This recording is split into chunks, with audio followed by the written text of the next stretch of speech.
Hello, everyone, and welcome to another exciting weekend of the Human Performance Series. I'm Anthony Smalls, the coordinator and program manager for the SWAG initiative.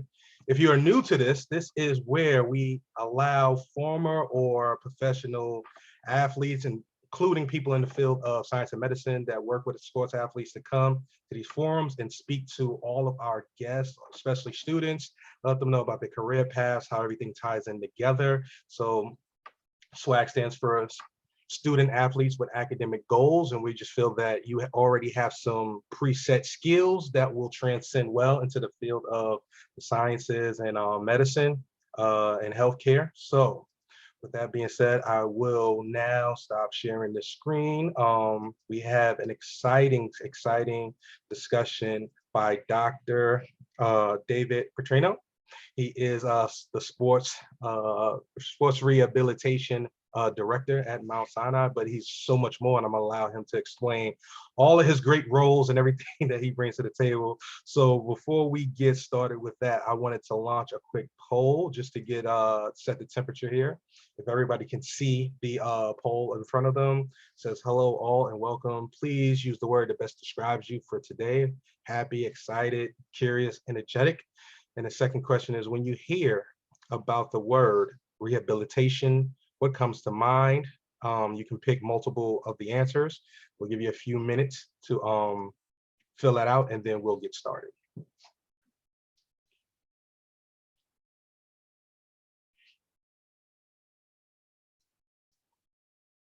Okay. A lot of answers coming in. Thank you very much. We appreciate your participation.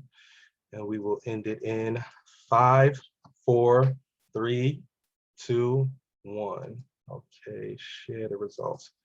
Now, if everybody can see the results, I hope so. A lot of people are curious. When they think about rehabilitation, a lot of people think about arms and legs. And definitely, when I put the graphic together, when I was looking up different images and stuff like that, I thought it would be very interesting if Dr. Petrino discussed like the limbs and stuff like that. It's a lot of advancement. Technology triples every day, like 3 times. So technology is so far ahead, and we just need to catch up with with technology. So Dr. Petrino, we will pass it to you. You can give an introduction to how you got started, your background in sports, and how did you get into your role, and then start with a presentation. Thank you again. No worries. Yeah, thanks very much for having me. I'm just gonna share my screen and get this presentation going. Because I do build a lot of my background into the presentation. But as Anthony said, I work at Mount Sinai. I wear a few hats. One of those is working in rehabilitation. So I am the director of rehabilitation innovation, which means my job is to find all of the newest and latest technologies that are out there that we think could really move the needle on helping patients that are in need of novel technologies.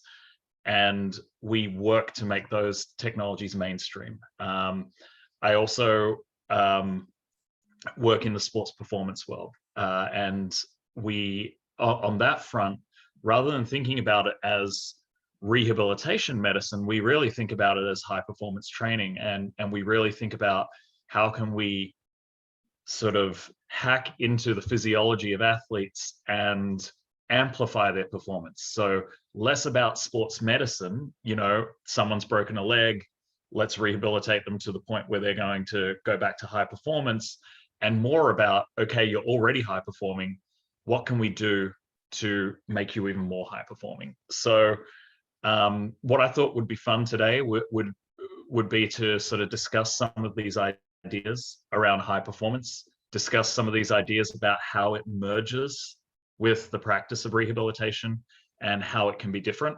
and really have a bit of a discussion about all of these really fun and topical ideas about the world of high performance, the world of sports performance, and how we get involved. So by now you may have noticed that I've got somewhat of an odd accent. It's I'm from Australia originally. I'm actually from this part down here, right near the Wineglass, and that's Perth, so southwest coast of Australia. And I did all of my undergraduate and my postgraduate work there. And so I started off life actually as a physical therapist. I was always really interested in two things. I loved working with athletes. I thought that was really interesting work, and so I was always, you know, doing very different things with athletes. You know, acupuncture, Pilates, you know, core stability training, working with high performers in that regard. And then I was also very, very interested in neurological recovery. So working with stroke survivors, kids with cerebral palsy, a spinal cord injury, that sort of thing. And when I sort of like bubbled it all up in my brain, you know, I really started to realize what I was interested in was skill acquisition. I was interested in motor control. I was interested in understanding how athletes get as good as they are at certain tasks. And I was interested in how to help people with neurological injuries to relearn tasks that they used to be good at. So these were the sorts of things that I realized I was passionate about. And to that end, I decided to do a PhD in neuroscience. So I once I'd completed my work in PT, I went on to study the sort of deep neurophysiology of motor control, trying to understand how motor commands are created, how different ensembles of neurons work together to produce voluntary skilled movements, and how we could disrupt some of those networks with what you see here, which is non-invasive brain stimulation. Sometimes we were using invasive brain stimulation, but really just trying to understand how the brain builds these models that allow athletes and injured individuals to produce skilled movements or not produce skilled movements. So, you know, I'm not going to pull any punches here. Once I finished my PhD,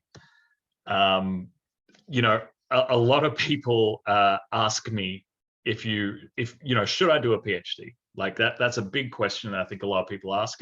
It's an investment. It's a huge investment of time. And to, you know, in my mind, you really get two good things out of a PhD. And it's not what you think. It's not suddenly becoming a hyper expert in something. I think that pretty much all of my PhD work at this point is obsolete. It was obsolete within about 3 years of me publishing. So it's not like, oh my God, I made some massive contribution to the field that will never be forgotten.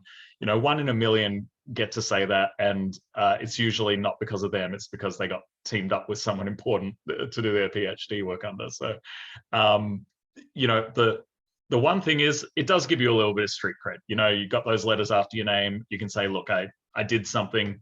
It was hard. I completed it. Very few people do. And people do sort of respect that a little bit. So, you know, not going to lie, that's a real thing that exists.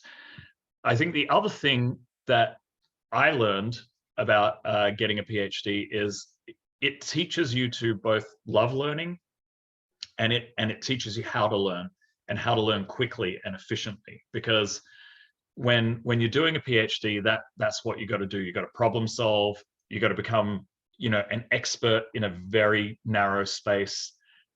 You've got to think about creatively how you're going to test the limits of that narrow space and push knowledge forward incrementally. And so it really gets you to a point where, again, if you're trained right, that you can do that in any field. Someone can place a new problem in front of you and you'll say, oh, okay, I know what to do here, and I know how to quickly become an expert in this, and then I'm going to, you know, push this forward as well.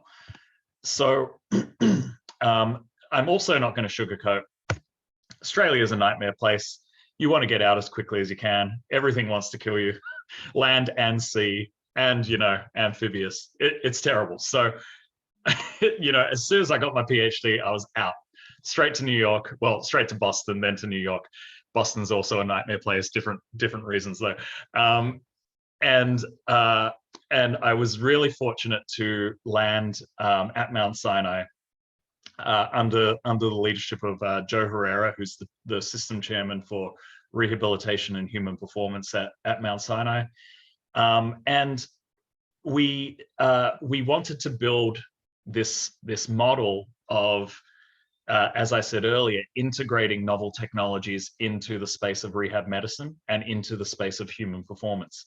And so we started building these centers that focused on that. And, you know, we now work with a whole bunch of different technologies. And although these aren't all sports performance related, just to give you a bit of an orientation to some of the rehab technologies we work with, you know, we work with very low cost, low tech technologies, you know, blood pressure cuffs, pulse oximeters, things like that, for building out remote patient monitoring platforms that allow us to, you know, study and monitor our patients more closely and more carefully so that we can, you know, intervene earlier, which will become more important as we start to talk about sports performance, because you know, everything I've learned from the rehab side of things is the more you know, the more objective knowledge you can gather about a patient that you're trying to rehabilitate, the more you can do, and the faster you can do it. So even though the technology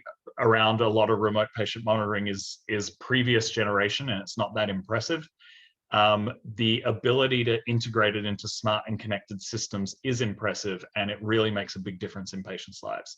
So we work sometimes on the low-tech spectrum, sometimes on the really high-tech spectrum. I'm actually speaking to you right now from Pittsburgh, because we are launching a new multi-site clinical trial at Mount Sinai and here in Pittsburgh with this technology, which is called a Stentrode.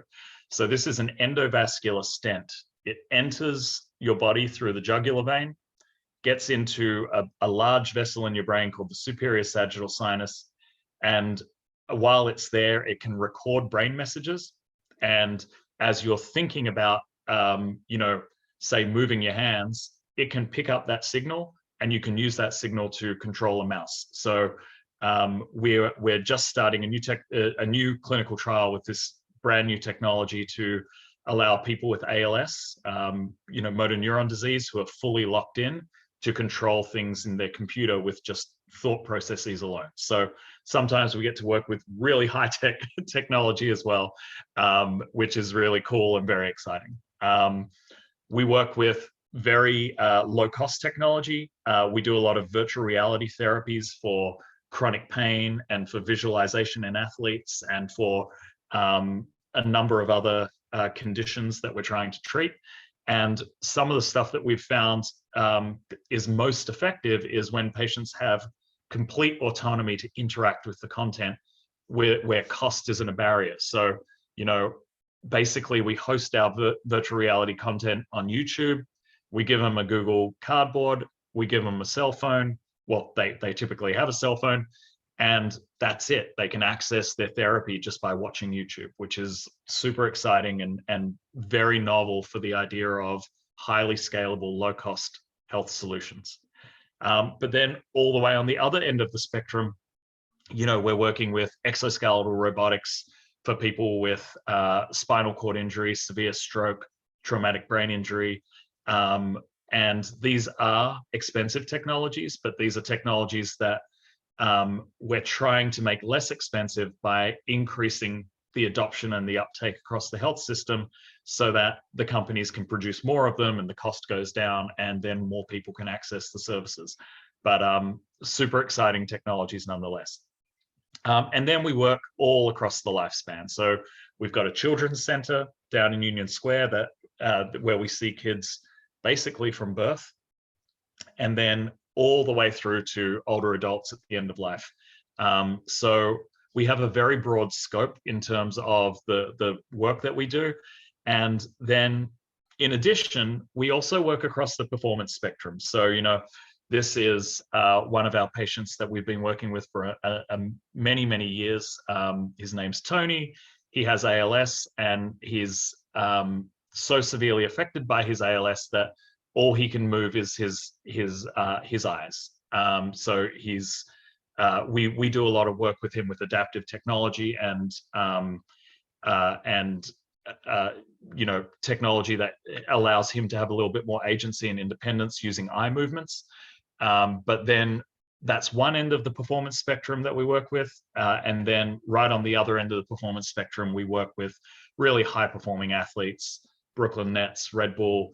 This here pictured is Miles Chamley Watson, who is two-time Olympic fencer and multiple time world champion, awesome athlete. So we really try to encompass the entire spectrum, because I think that you always end up having really great ideas that can be influencing each field. And I think that one of the things that has been really special for me to see, since not a lot of people work across this entire spectrum, is we cross-pollinate a lot. A lot of the ideas that we learn from working with people with severe neurological conditions are actually very applicable to high performance athletes and vice versa.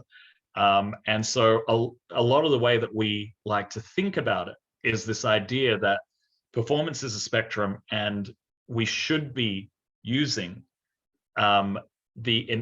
we should be using all the tools in our toolkit across the entire spectrum of human performance. We should never be limiting what we think our patients are capable. It's up to them to tell us what they think they're capable of and where they want to stop their rehabilitation. So if someone who's just had a stroke says that they want to fence in the Olympics, we got to get them there. That's our job. Our job is to support that dream and that vision. So it's been a real honor working in this space and working with all of these amazing individuals. And so I wanted to, spend a bit of time today sharing some of the projects that we're working on, some of my insights that I've had working with all of these amazing athletes and amazing individuals, scientists and parents and family and so on. And then just open up to some discussion. So one of my first performance partners that I really got engaged in was Red Bull. At the time, it was really surprising to me that Red Bull had a high performance arm to them, because when I first learned about this, I think it was 2013, and I just thought of Red Bull as a drink, and then they said to me, do you want to come and join our high performance division and do some work with us? And I said, so what, you give people Red Bull and see if they perform better? Is that what's going on? They're like, no, it's not about the drink. Forget about the drink. We sponsor about 900 athletes worldwide, and our only mission is to just make them better at their sport. So then I started to, sort of peek behind the curtain. And my first project that I got to sit in on was Red Bull Stratos. I didn't really have too much to do with this project. They sort of just said, look, sit in the corner and listen and learn. And so this was the project where, Red Bull dropped Felix Baumgartner out of the stratosphere, and he had to parachute back into Earth. So it was a pretty intense project.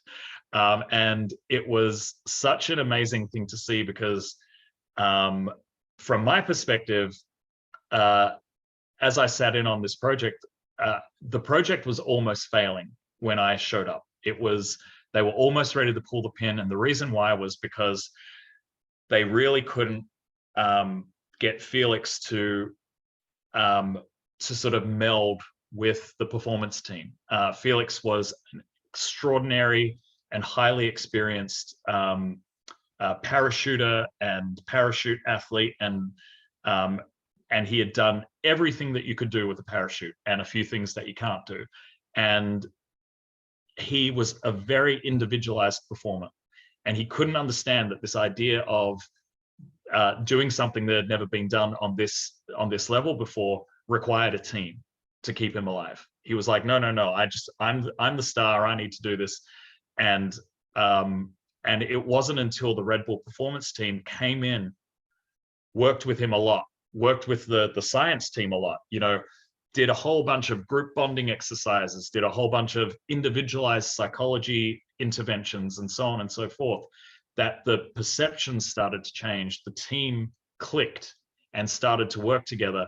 And we actually got to a point where the team was like, okay, I actually think we can pull this off. And sure enough, they did.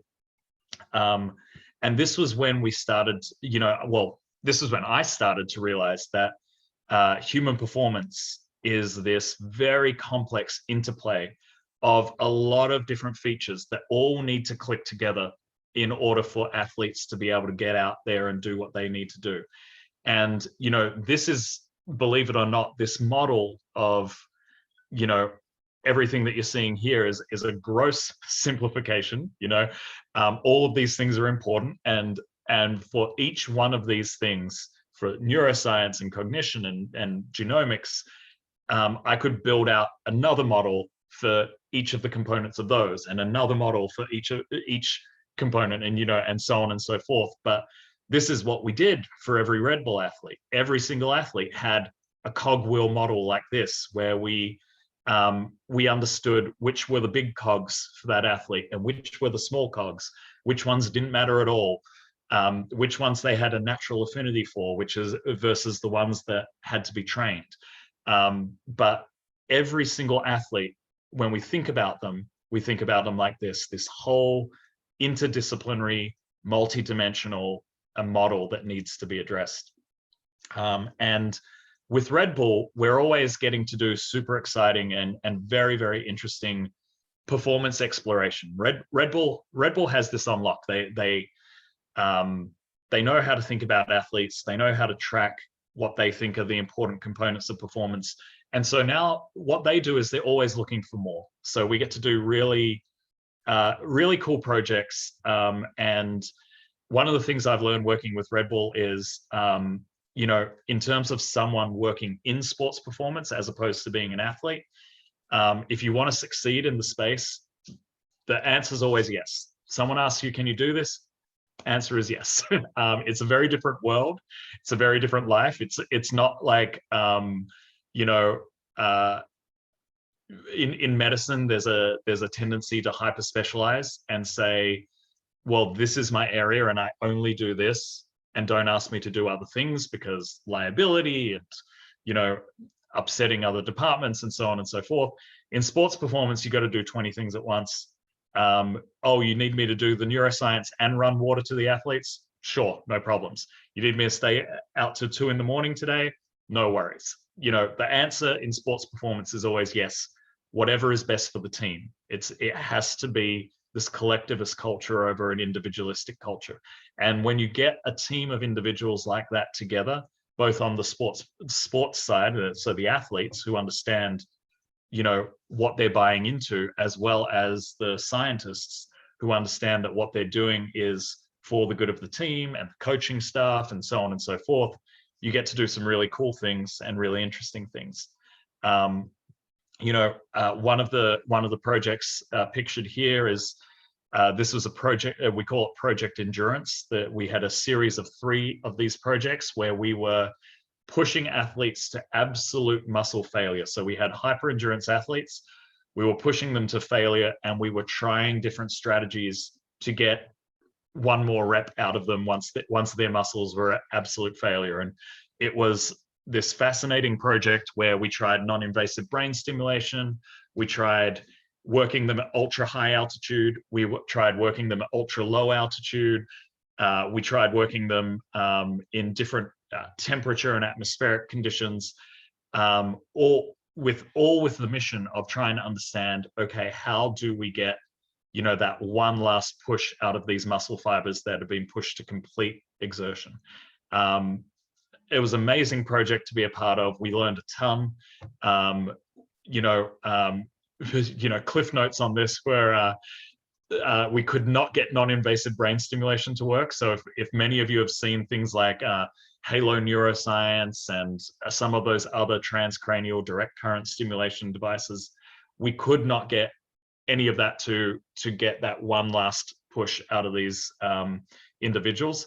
But we did learn a lot of really interesting knowledge about how changing altitudes can really change people's ability to exert themselves and push through exertion. So, you know, we learned a lot about how to periodize training at sea level versus at certain high altitude environments, so that we could start to train athletes in a different way based on what outcomes we wanted and when. So Project Endurance, working with Red Bull, that was a really you know, interesting experience. We've also done a ton with Red Bull on surf science. So as you might imagine, being able to rig up all the biometrics that you need on a surfer or a water sports athlete is sometimes quite challenging. And so surf science was all about really seeing what we could do in terms of EEG, eye tracking, biometric monitoring, muscle activation, pressure sensing, all of the stuff that we wished we knew about our surfers to give insights into the coaches, but you can never do because they're in the water. So surf science was a really great project. We were out in Salina Cruz, Mexico, and we got to run a whole bunch of surfers through some amazing protocols out on the water. We broke a ton of equipment. I will say that, you know, not everything went according to plan, and I learned a lot about waterproofing, bootleg waterproofing with silicone gel, but we did get some really interesting data, never before seen data, you know, just real simple stuff about, you know, how a surfer paddles, and, you know, just building, you know, just breaking down the kinematics of paddling in the water, which hadn't been done before, and allowing a coach to watch it from the shore in real time and provide real-time feedback out to the surfer, whereas ordinarily the coach would have to wait for the surfer to finish their session, come back in, and then they're delivering 90-minute-old advice, which is really, you know, quite challenging if you think about what other coaches get to do on the fly immediately. We also do a ton of work with Red Bull's breakdancers. All of the work that we typically focus on with these guys, because their schedules are so tight and so intense, is self-care, recovery, fighting jet lag, how to, you know, nutrition consultation, how to eat healthy when you're on the road on a tiny budget, in a random location, because the breakdancers in Red Bull, they go all over the world, and they're often in like really tiny cities in the middle of nowhere where you can't really, you know, wander into the supermarket and find a grass-fed organic thing. So working with these guys on self-care and recovery is really, really important, and it extends the duration of their career significantly. We also work with some of the Red Bull big wave surfers. So, so the project in Salina Cruz was regular wave surfers. This is big wave. We are right in the middle of a project right now where we've stuck a couple of these guys into MRI scanners to try and understand what's going on with their brains. Why are they able to psych themselves up enough to get on a wave like this? This is out in this is Navarre in Portugal, which is a really well-known spot for, you know, 40, 50-foot waves. And as we are seeing in our results, there is definitely something different in the way that these guys evaluate risk and evaluate threat that allows them not to be fearless, but to understand that this is not, you know, that this is a threat that they can manage, which seems to make the difference between someone who's going to jump on a wave like this versus someone who is, technically speaking, just as skilled, but not in a million years going to jump on a wave like this. And so understanding that has been really interesting, both from an athletic performance example, as well as when we work with high performance soldiers and elite performers in warfare, these sorts of topics come up as well. And we also have been doing a lot of work with cyclists, seeing the effects of music and whether music and enhanced music, so music plus things like haptics, high level vibration, can increase their power output when they're cycling during an event.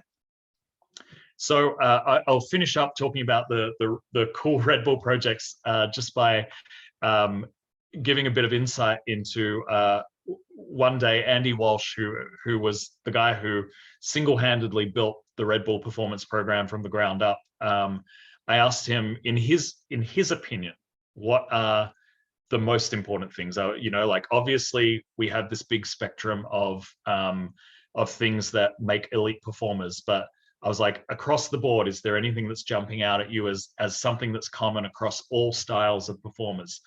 And interestingly, his answer was all about risk. So he said that these guys have elite risk analysis skills. So they're very, very good at being able to say, I'm going to take this chance because in my current skill set, in my current flow state, in my immediate performance state that I'm in right now, I know I can do this at a very high level. And this, interestingly, this explains why, these stories about when one player decides to go against the coach's advice and scores the winning goal, or, all of those stories that are sort of folklore in sports performance. When you talk to Andy, he's like, that's a terrible example for the rest of us, because that only happens 1 in a million times. And it only happens because that person was so elite that they could analyze the risk and say, in this case, the risk is warranted because I have good self-awareness of where I'm performing right now, better than my coach. And so I know I can do it. And then the other thing is risk tolerance. So, the other thing that we see a lot of is amazing performance under pressure from these guys. So, following on from point number 1, where they make the call, where they say, you know what, I know the coach thinks I can't do it right now, but I know my body and I know that I'm in flow state and I know that I'm performing well today and I can do it. Once you make that decision and you know that your career rides on it, having a steady hand while you're doing all the things you need to do to win, that's the next thing. So risk analysis and risk tolerance really scored higher with Andy. And I think about that a lot. So I figured I'd pass that along so you guys can think about it a lot as well. So moving on, I just wanted to spend a couple minutes talking about some of the novel technologies that we're looking into right now, in various different environments that I think are cool and next level. We're doing a lot of work with kinematic analysis, but kinematic analysis that we can capture from 2D video. So what you just saw there was this is actually one of the Brooklynettes. She's a dancer from the Brooklyn Nets cheer squad, and we captured this video on a smartphone. So we're holding the smartphone up, captured the video, and then we applied a computer vision algorithm on top of it, which allowed us to get what you can see here, which is hyper detailed joint angle analysis.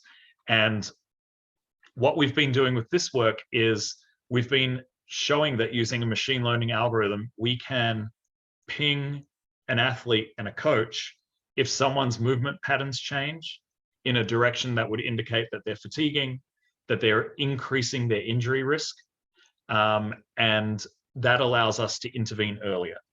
So being able to, just have a coach or an assistant coach or someone like that hold up their phone and say, hey, do this movement. And typically the assessment takes, 3 seconds. Just do this movement for me. And then for us to be able to automatically analyze it and say, there's a little bit of instability at their hips that wasn't there last week, or at their knee. This has been really interesting and really important for a lot of what I think is the future of sports performance and risk management.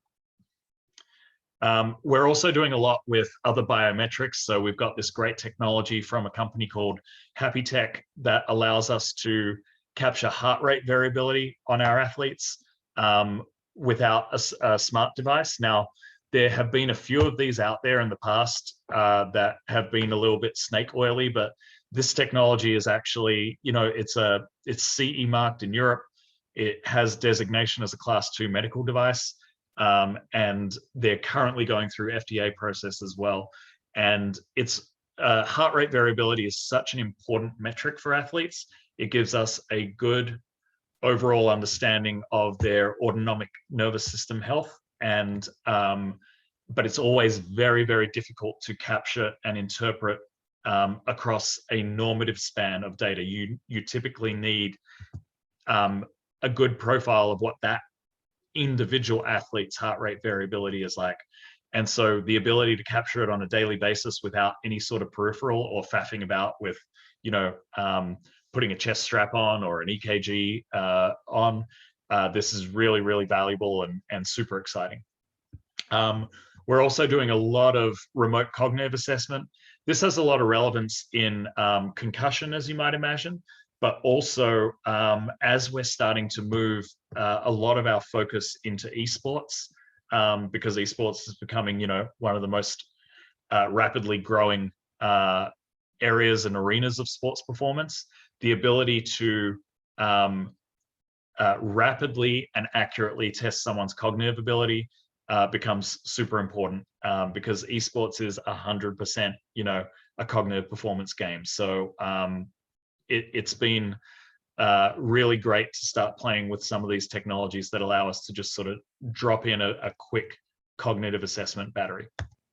We're starting to also play around with these clinics where we integrate a lot of these computerized systems. So this is a clinic that Mount Sinai developed in collaboration with a company called Onegevity, and it's called Lab 100, and it allows you to not only walk through a very futuristic and nice experience where a lot of biometrics are being captured all at once, but then at the end of it, it gives you a sort of a health passport where you get to see what your numbers are and where those numbers sit in relation to the normative population.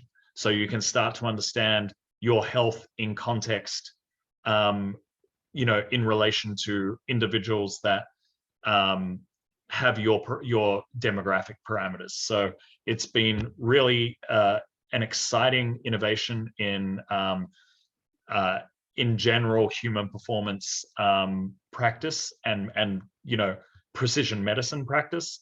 And we've been starting to work with a lot of professional sports organizations on building versions of this sort of an experience into their performance programs, because we've learned that, athletes are really curious to see where they lie on a spectrum. And so this level of visualization is, there's never too much information for those guys. They always want more. And this level of information is really valuable to them. The other thing that we've been starting to play around with is this idea of building out innovative recovery environments. So this is an example of what we dubbed a recharge room. We initially actually built these, we initially designed these for the Brooklyn Nets to give their players rooms that they could enter into post-game and just have their physiology calm right down. Because one of the things that we were struggling with was the players would come off the field, they'd be completely hyped up, and then they'd lay in bed on their smartphone till 2 a.m. And then the next day they'll be trashed. They can't train. If they've got another game the next day, forget about it. They're just not going to perform at their best. And so we started to build these rooms for the athletes. The pandemic hit. So what we actually did was we took the designs and we started turning, what you're seeing here is actually an emergency department triage tent in New York, that has been converted into one of these recharge rooms, what we saw from the data that we collected was that 15 minutes in a room like this reduced stress levels by 60%. So what we were able to see was a really profound impact of specially curated environment on body physiology. So this is becoming hotter and hotter. There's a lot of people that are interested in building these sorts of environments, not just for relaxation, but for also, the other way. Can we hype someone before we get them on the court? Because, obviously, if we can get them in a heightened performance state, that's going to be great as well. So these are things that we're starting to scratch the surface on that I think are really, really innovative and exciting. And they're all centered around this one simple concept, which is, if at this point, if you want to boost performance in your athletes, you need to know as much quantitatively as much as you can about your athletes, and you need to know it as quickly as possible. So you can always be adapting, and you can always be optimizing, and you can always be creating more and more nuance to what you're offering these athletes. So the final thing I'll chat about, and then we can have some discussion, is just what's next, what's in the future, what are we exploring that we think is innovative and cool. I think, a whole theme that you'll find through both this presentation and my career is that breaking down those barriers between sick and high performing is really important. And so we do a lot of work in inclusion in sports performance. What you can see here is one of our teams, esports teams. They're called the Quad Guards. They're esports team, professional esports team made up entirely of quadriplegics who have had a spinal cord injury. And these guys are awesome. They're like really talented esports athletes who can kick the ass off of most non-spinal cord injured esports athletes. So as we've started to get them involved in more and more esports events, we've been learning so much about equipment that can completely revolutionize the game. And we've started creating adaptive esports tournaments where we're learning a ton about novel technologies, performance metrics, and so on and so forth. And it's been really great working with these guys and really just shaping the world of esports while we're doing it. Similar to the Quad Guards, we're also working with a lot of adaptive athletes who play more physical sports. And so, this is actually one such athlete, Aaron. He's a former Red Bull sponsored motocross athlete following a pretty high level spinal cord injury. He's now working to get involved in more and more athletic events. So in this particular case, God knows why, because this is not my idea of a fun time, but Aaron is very, very passionate about competitive stair racing. So this is him using a novel exoskeletal device to climb 34 flights of stairs in Chicago. He dragged me kicking and screaming along for the ride. But it was an absolutely unbelievable, exploration of what is possible in a human being who was told he would never move his legs again, let alone walk again or climb stairs. And at the same time, we were prototyping an entirely novel type of exoskeleton that we're also interested in seeing if we can enhance recovery times in sports performance in athletes who are going through ACL reconstruction, or they've broken a leg and they need to, we want to mobilize them faster, and so on and so forth. So again, when we lean into this rehabilitation world, it gives us this novel opportunity to cross-pollinate into the sports performance world, especially when we get to work with incredible individuals like Aaron, who they have the sports performance background, so they can give us insights and they can say, yes, this would have worked for me when I came off my bike and broke my leg, or no, you need to do it this way and you need to do it that way. And so, you know, again, it's an absolute privilege to work with this caliber of human and high performer. The other thing I think is just really taking the world by storm that we need to, you know, think about a lot and revolutionize a lot is sports psychology, sports psychiatry, not just when people are unwell, but when people are well and need to perform at a higher level. You know, we're learning more and more every single day about not just how to optimize individual performance, but how to optimize collective group performance. And through my work with the Nets and a couple of other high-level sports teams, I can tell you that this is a direction that everyone is interested in. How in the draft do we identify people who are going to be pro-social, team players, natural leaders, have a growth mindset, you know, all of these things that we keep seeing time and time again. Not only do they make an absolute champion, but they make a champion team as well. And so this is an area that I think is just growing enormously right now. I think one of the best books I've read so far is The Culture Code.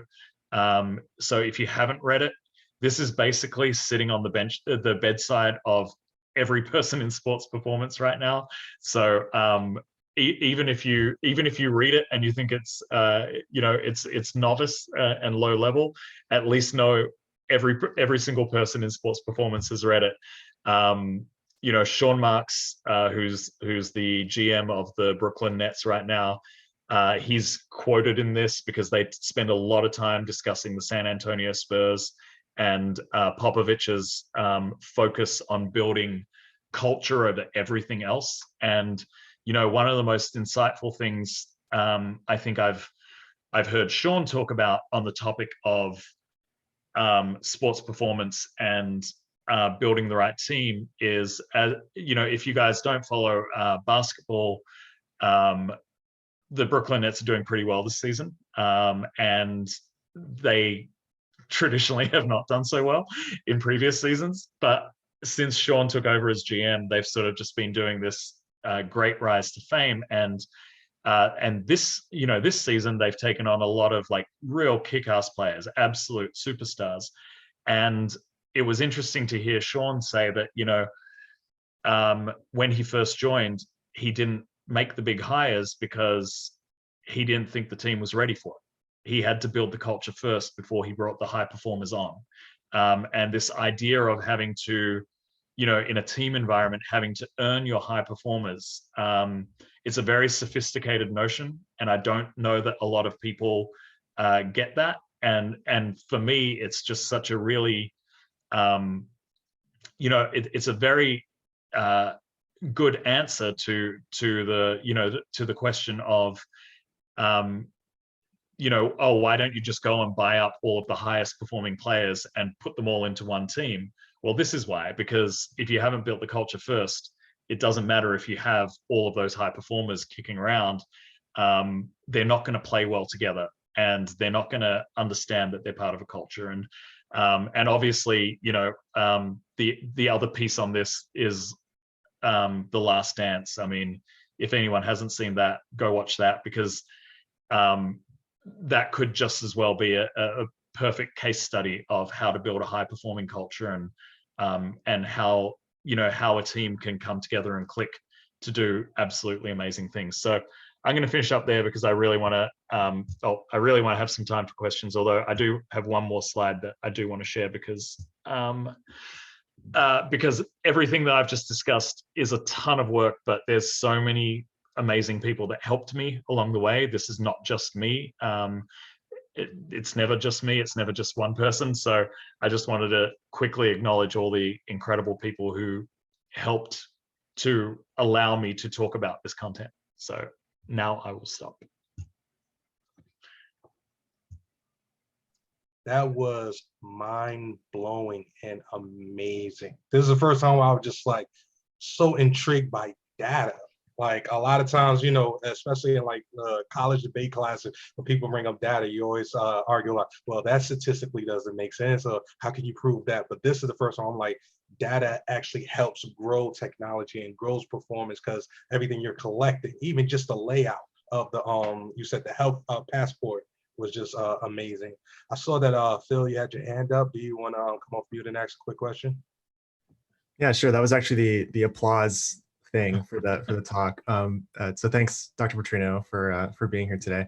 Yeah, I'm a first year medical student at Mount Sinai, and I have a like pretty significant sports background. So all this stuff is just, incredibly fascinating to me, and could talk about it for hours.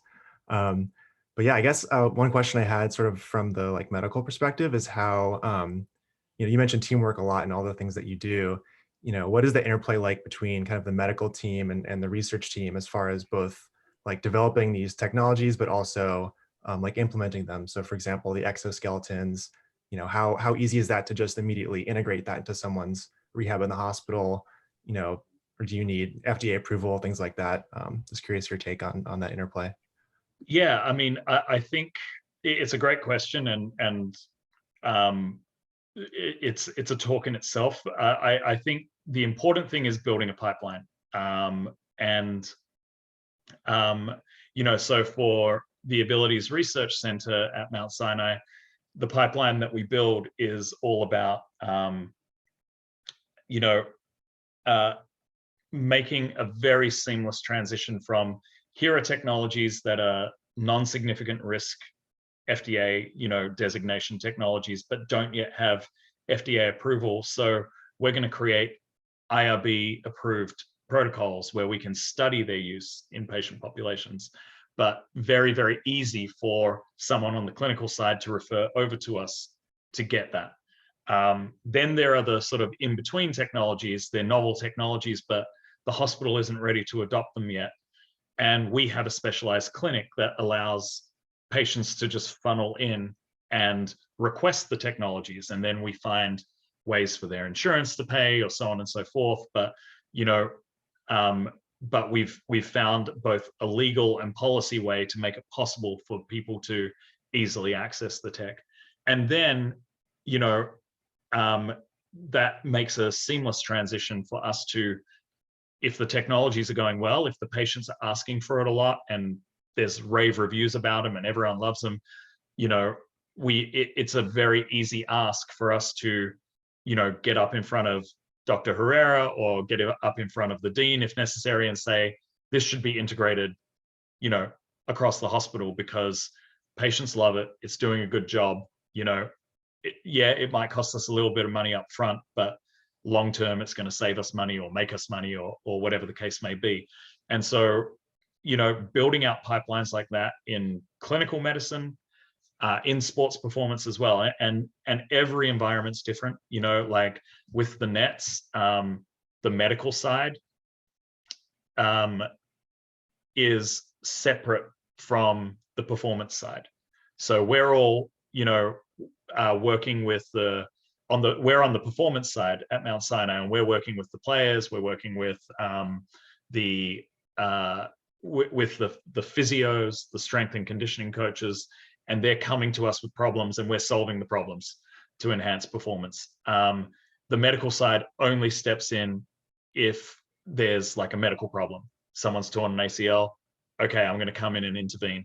And it's interesting to see that medical's cut off from us, and it's all contract stuff, right? I mean, because they're HSS and they have an advertising contract, and they're like, don't add us unless, we're not going to be here unless there's a surgery to do.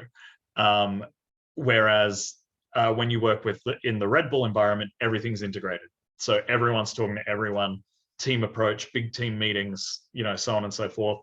And so it's always a little bit different wherever you go based on what the tradition is and so on. But yeah, I think so long as we create some sort of framework and some sort of process map for people to follow, integrating all of the new things becomes relatively easy.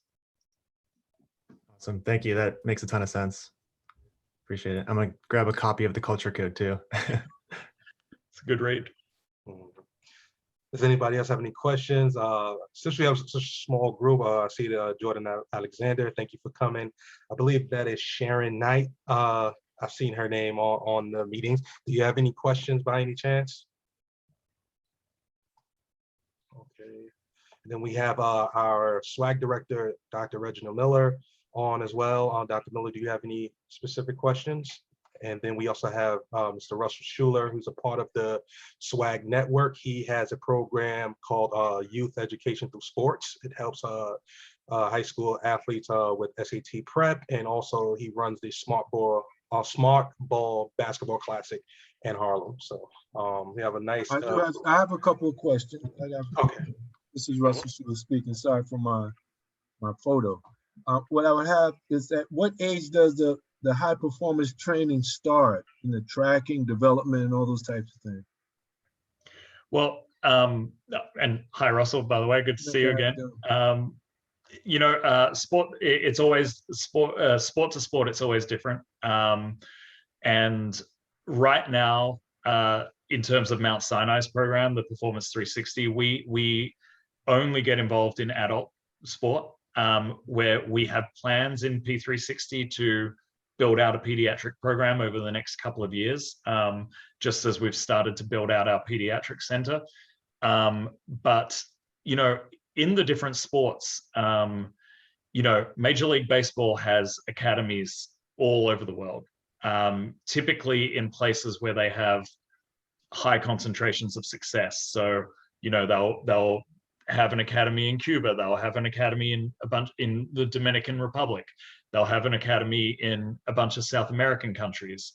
Same with soccer. There's the academy model. So they will bring people in sort of, you know, 11, 12 years old and start building people up. Typically, you know, from my experience, and growing up in Australia as well, this is a very real thing. The Australian Institute of Sport is very passionate about developing kids as early as we can get them in, as early as they're showing aptitude in a sport. We build them into a specialized program, which I think is why Australia has per capita, you know, a high level of success in global sporting, you know, in the global sporting arena, because they have such an organized Institute of Sports Performance. And so most of the sports, you know, they tend to start early. Basketball is the same, you know, as I'm sure you know. There's a lot of scouting early on, even in high school. And I really don't think you can start too early, so long as you're, of course, mindful of the child's health and well-being. Right. And how does that impact non-traditional versus traditional sports? I see a lot of non-traditional sports have been the focus of the studies. Yeah, I think in terms of I think in terms of starting early, it's all about integrating a sport into your life. So I mean, the esports athletes, they all, I mean, you ask them when they started gaming, they were gaming at 6 years old, you know, they were gaming early. There are very few esports athletes that picked it up late in life. And, you know, the career length of an esports athlete on a professional level is actually really short right now. This is something that we're trying to focus on, but they burn out early. So these are really good questions that I don't have solid answers to, but I think that I think that across the board, performance will always, you know, will always like be a little bit better if you start early, and it's just naturally part of your routine to be involved in these sports. But I do think that you need to be really mindful of this idea of burnout in athletes by either starting them too hard or building it up to a point where they're putting way too much pressure on themselves. And so it's a very delicate balance to walk, I think, by getting kids involved too early in a professional mindset. But if performance can be done, if building a performance mindset can be done early on in a way that promotes a genuine love for the sport, as opposed to, you know, I have to be the best right now and everything's riding on it, and, you know, years and years of pressure. I think that makes all the difference. Okay, another question that I'm thinking is how, when we talk about developing the developing student athletes at the youngest ages, you're going to get as good as you're going to get. So now we're trying to talk about high performance.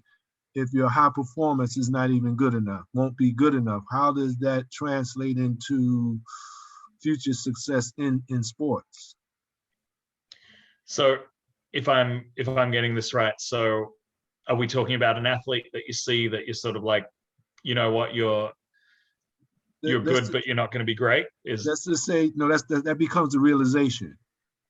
That's the bottom line. So let's just say we are developing, let's say, middle school student athletes to become high school athletes, become collegiate athletes. With a let's say a mindset of aspiration of becoming professional, just at the performance level. How is that measured? How is that determined? How is that directed when we know progressively, not to say burnout, but physical exhaust, because that's the best you're going to become at a certain group, a certain age. How is that? Is that something to think about or have been thought about?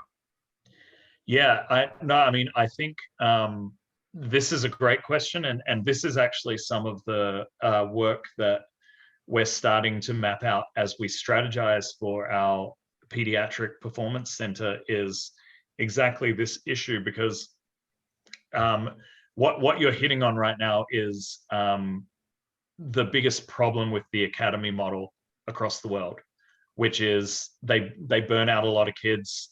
You'll hear the stories of a lot of kids who just get pushed to the absolute limit, even though the coaches know that they're never going to be top tier, but they're there to be competition to the others. And I think that what needs to happen is putting more resources into creating the right mindset and expectations at the different tiers of, you know, at the different age ranges. So like when you're in middle school, this is all about fun and building out love for the sport and education and so on and so forth. Although you have a strong focus on performance, there's a lot of other stuff. And I think if I could build the ideal model, it would be, you know, doing a lot of what SWAG is trying to do as well, which is at every point signaling to the kids in the academy that there are lots of options. Being the top athlete doesn't necessarily need to be the only option available to them. There's lots of things that they can branch off into if being an athlete isn't working out for them anymore. And I think that creating that level of options within an academy is what needs to happen to make people feel safe, to try as hard as they can, but still know that if they don't make it on this level, there's another level that they can make it on. Understood. Thank you. No worries. Great questions, hard questions. Anybody else have any questions that want to come off mute real quick and ask a quick question? So if not, then I have a question in terms of the pushing past limits.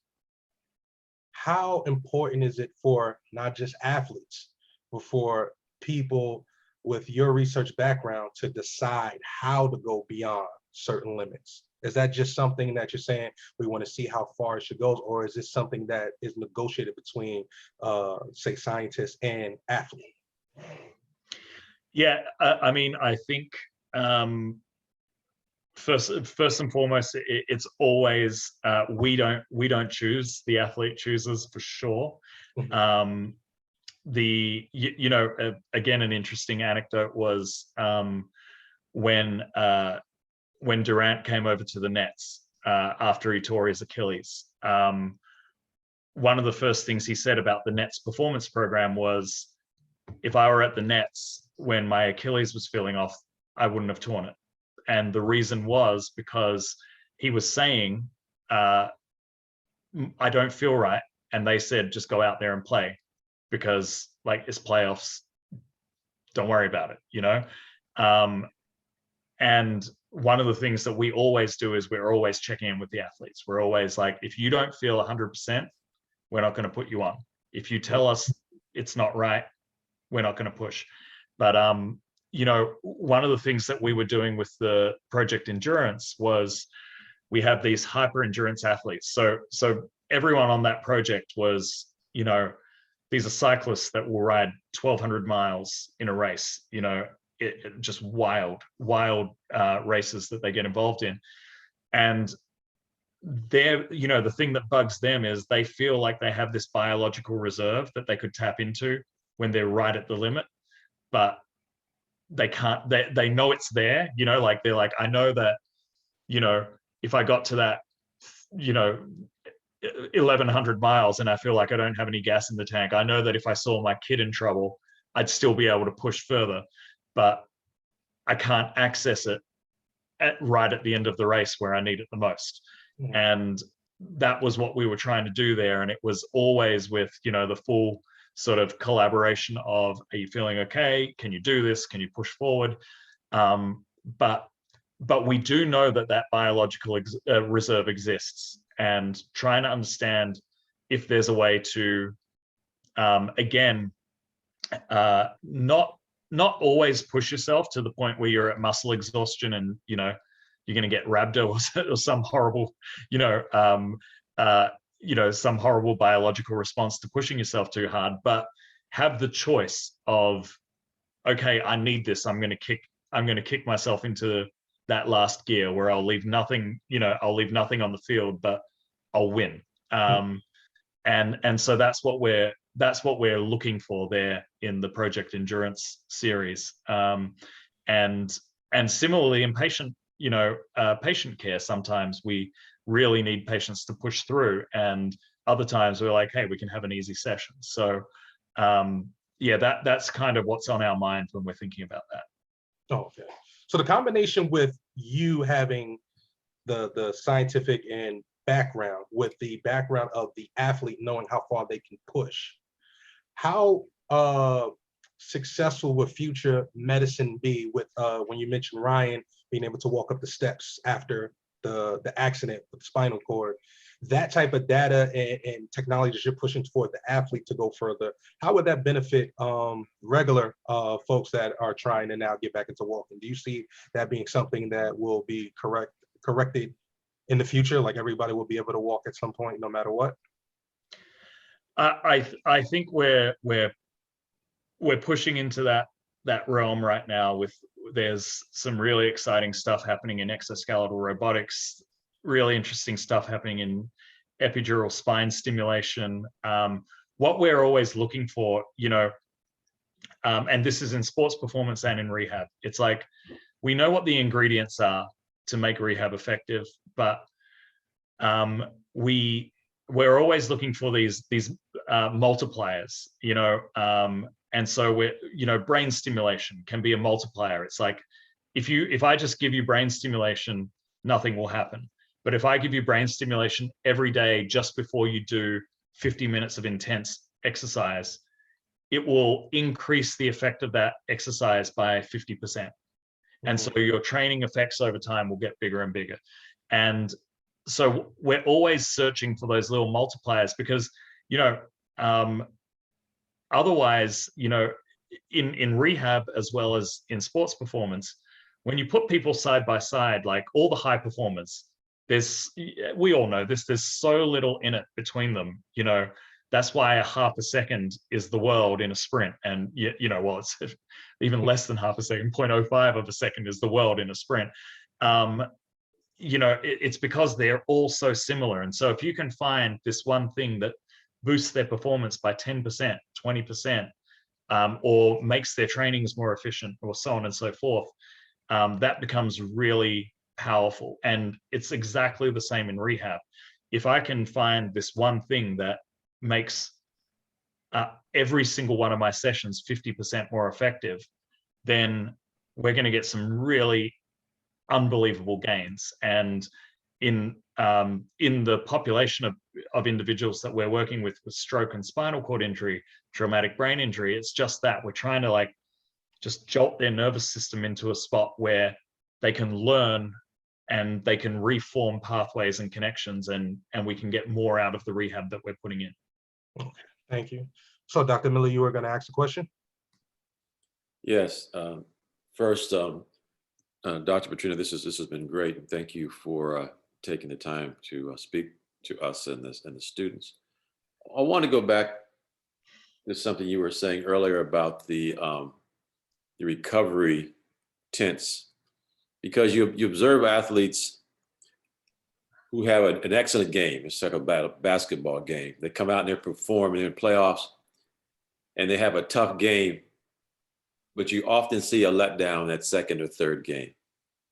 And obviously that's the challenge, right? Sustaining that output over time. And it seems as though you were saying that what contributes to that inability to have successive performance is that immediate phase of recovery after expending that energy. Can you talk about that a little bit more, and how that can be, how athletes can train so they can have more consistent consecutive performances?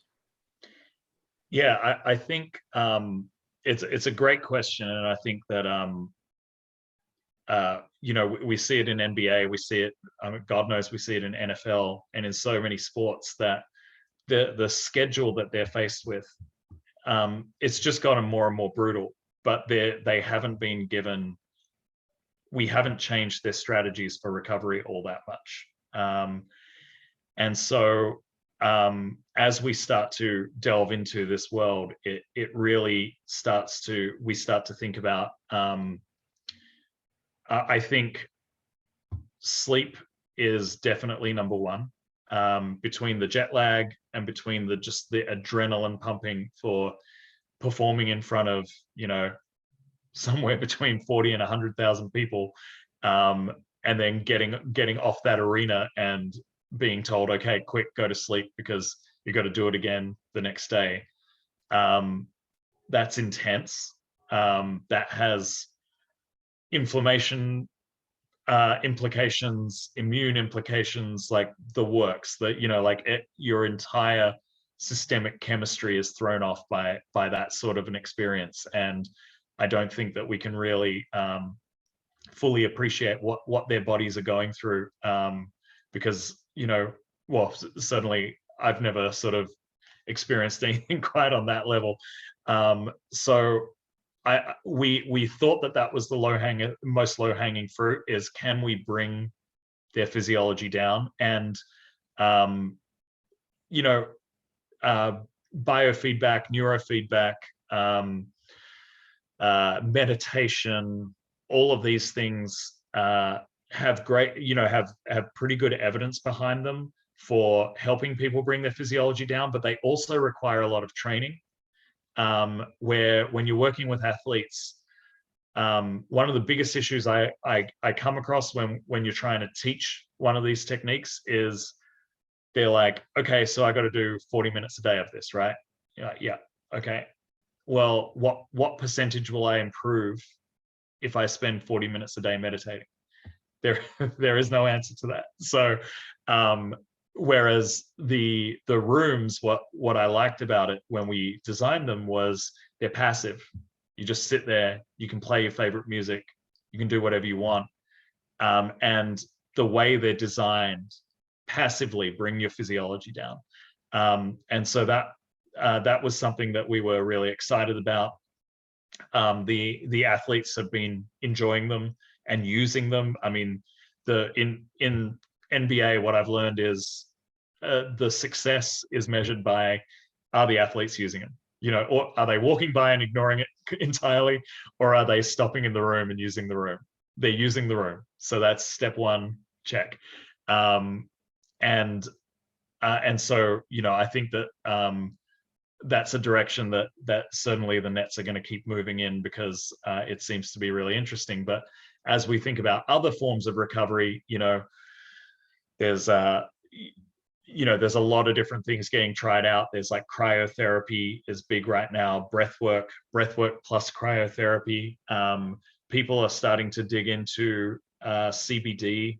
I'm even starting to hear whispers about microdosing in psilocybin, so non-psychedelic psilocybin interactions. These are all things that people are exploring right now, and I think it's all focused on this idea that I think as the schedule continues to increase, recovery is going to become the most, one of the most important pieces of sports performance to allow them to maintain what they're doing. That's great. And I guess one final thing, and I mean, some of it's obvious, but going back to what Russell was saying, what we're trying to do is we're working with these young athletes is to teach them these skills early on. One of the things that we heard on the last speaker who was speaking about nutrition, and it's just a shame at how she's still encountering athletes who are collegiate athletes who don't understand the importance of nutrition because they didn't learn it when they were young. Is there any advice that you could offer to folks who work with young people who are serious about athletics? Just some tangible things to just help them to learn how to recover and how to mentally prepare for the level of stress they're putting their bodies under at a young age, so it becomes a part of their learned abilities. Yeah, I mean, I think as with everyone, I mean, but even more so with the younger athletes, like just good education with effective educators, so one of the most impactful things I think that we see when we're working with athletes of any age is just making sure that you're always feeding them information, like good quality information, in a way that they actually care about. And so, like you can present data and graphs and so on and so forth until the cows come home. And, people just switch off when that sort of stuff is presented to them. What I think is important is, highlighting athletes that are probably important to these younger athletes and giving them anecdotal, like concrete anecdotal examples of they did this and then they did that, and so on and so forth. A really good example of this, and actually something, Reg, that we've chatted about a little bit briefly, is the Tackle Your Feelings initiative, which was all about encouraging young rugby players in Ireland to access mental health services. How did they do it?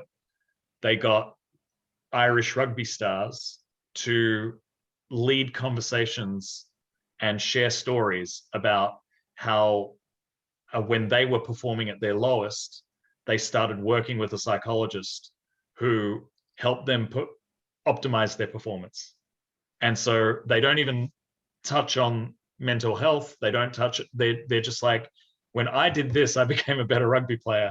And what did they see? They saw a 3-fold increase in mental health service utilization in Ireland after the campaign ran.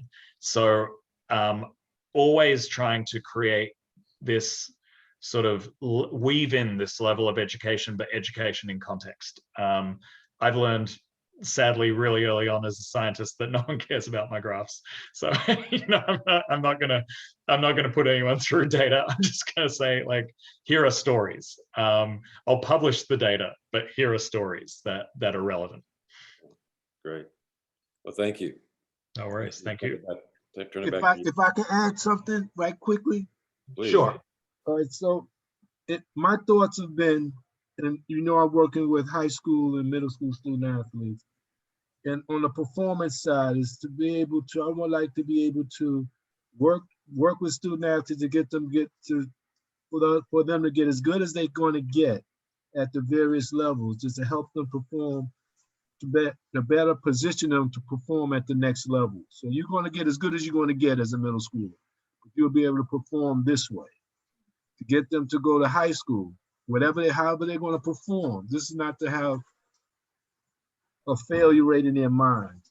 And for those that can go up the ladder to be selected, to get them to perform at the highest level, they can perform at the level that they are. Am I making sense? Because I'm always trying to build self-confidence and self-esteem. There's a lot of things on their skill at the same time, they're developing the skills at the same time. At the same time, their bodies are growing. I didn't grow into 6'1" until I was in my senior year. So I went from like 5'7" to 6'1" in 1 year. So when at the same time I began to, of course, that year I became a normal size for an athlete for me. But other guys never grew any taller. So at the same time, there's multiple levels of progression that gets slowed down and comes to a stop with their skills. So at the same time, I just want them to still be functioning individuals based on where they are. So that's my challenge. And at the same time, with the nutrition part, and then it's injury prevention, because I'm engaged where I'm looking at coaches performing dogmatically. I mean, it's like drive with no rational thought behind it other than this is what we practice. So this is, like I said, that type of intervention is needed at the high school, middle school levels, because they're thinking, fall till you die, run till you die. Yeah. So a lot of misinformation is going out there, and it's not getting any better.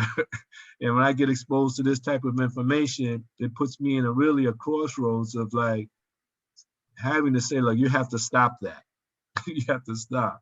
All right, so this is gonna take a longer talk, but I appreciate really, this was on both sides, even when Dr. Miller was talking about, all the things that you're talking about are really inspiring, educational and inspiring. Thank you. Oh, thank you.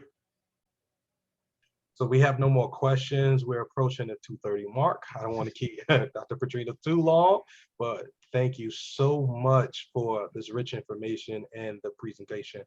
It was definitely a lot, and I learned a lot. So thank you for your time. Thank you all for coming. And we have another session next Saturday at 1 o'clock. And that will be Ryan Jones with sports psychology. And we look forward to seeing everybody next week. Thank you again. Bye, everyone. Thank you. Take care, everyone.